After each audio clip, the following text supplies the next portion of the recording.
So people living in the houses, in their houses, were in East Berlin. Looking out of the window, they had the head in West Berlin already. And when you jump out of a window, as soon as you reach the sidewalk, you are in West Berlin. That became an intolerable situation for these German fofos, who after a while forced people to put barriers on their own windows to keep them from escaping. Willy Finder, his wife and 5-year-old son lived at number 7 Bernauer Strasse on the 5th floor. I got a call at work, my wife telling me to come home. When I got there, she was already in the window. On the west side, the fire department came and opened up the fire net. They were yelling, "Jump, jump," and I told my wife to jump. She started to cry and wanted to come back inside. But these German police were already banging on our door. I said, "There is no return now," and I ran to the window and pushed her. Some East German soldiers shot at her while she was falling. The West Berlin police fired some warning shots, and they stopped. Next, I dropped my son, and then I climbed out. The soldiers threw tear gas at the firemen, and some of them lost their grip. I hit the sidewalk and injured my spine. When they carried me to the ambulance, I asked where my wife was. No one knew. He found her. She was badly hurt, but she recovered. Come back for a young Yankee taking aim at the ancient babe. And for all those young babes, babes in arms, who seemed to be taking over America. Our World will be right back.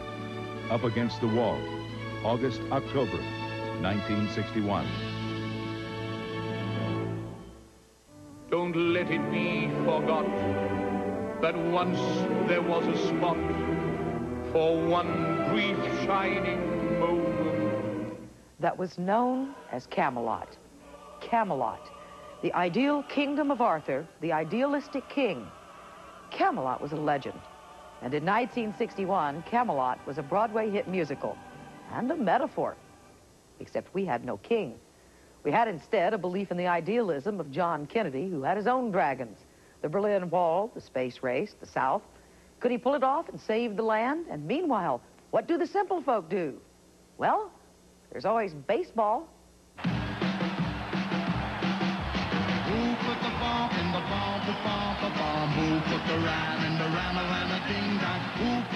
In 1961, the backs up against the wall in baseball belonged to outfielders.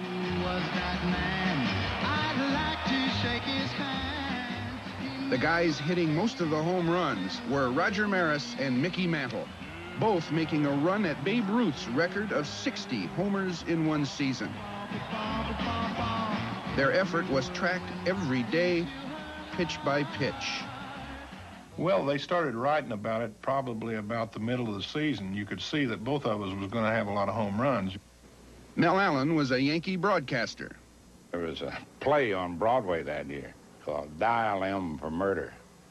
And being a broadcaster, you know, and full of corn every now and then, what better than to say, here they come, the M&M boys, Dial M for Murder. It wasn't just Mantle and Maris. Baseballs seemed to be flying out of the parks in carload lots that summer. So the New York Times commissioned some engineers to see if there was more rabbit in the ball.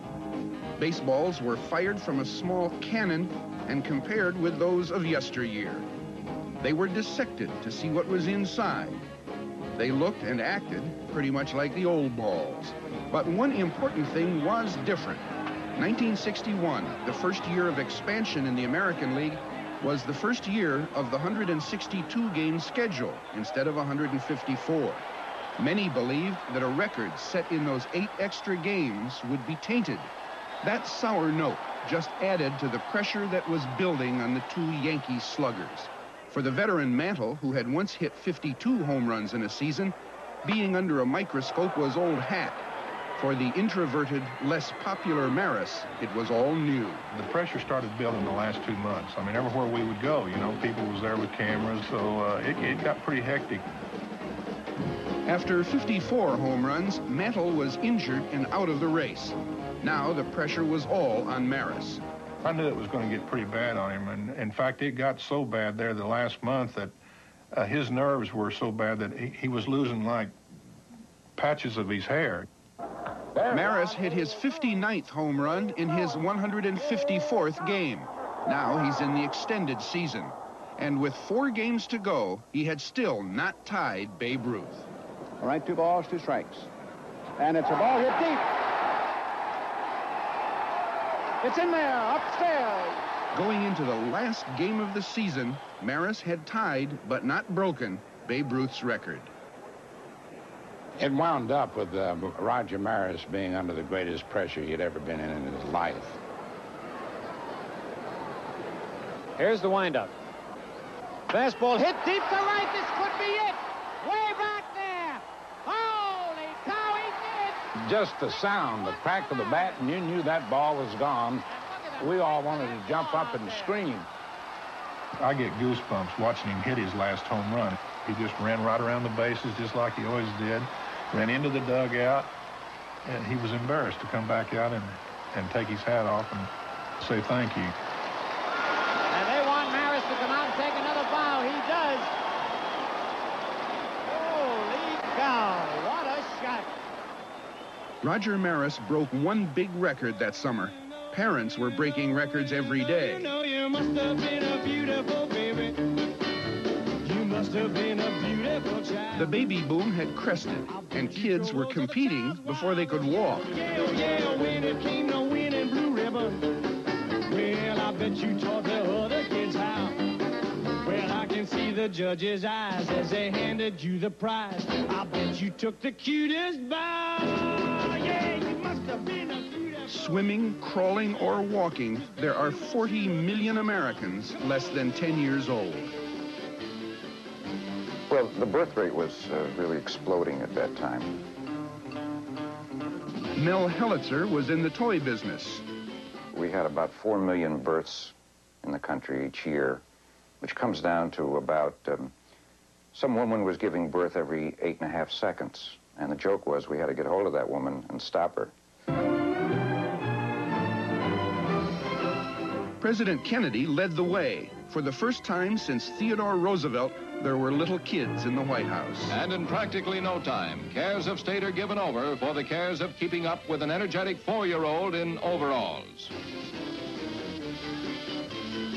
We coddled our children, catered to them, and recorded their every move in Kodachrome. And above all, we wanted our kids to be smart. Meet Susie Smart, she is so bright. On her blackboard you can write 2 + 2 is 4. Cat, C-A-T. You can spell! Twinkle, twinkle. A good toy should be more than fun. Aquajet, the first of its kind anywhere. A jet airplane that really flies by water pressure from your garden hose. The same principle that makes the real jets fly. Pilot to crew, we will... A good toy had educational value. We were concerned about their future education. Were they going to be the great scientists and the great writers and the designers? Jimmy Jet, the amazing new toy. Toy designers have found an amazing new way to sell directly to children: television. Makes you feel you can fly. In 1961, the average child watches TV about 4 hours a day. And what he watches doesn't seem likely to make him any smarter. Take this primetime show on CBS. Now, while I'm looking right at you, say something. Oh, no. Round cow. Or this primetime show on ABC. The chairman of the FCC decides he's had enough of the networks lowering their aim, and in September he makes a speech attacking the shows the networks offer. Newton Minow, the chairman of the FCC. They are dull, they are gray, they are insipid, they are like dishwater, just as tasteless and just as nourishing. Well, I thought that television is the greatest teacher of all time. So there had to be a responsibility on the part of the adults who were creating the programs to serve children in a responsible way.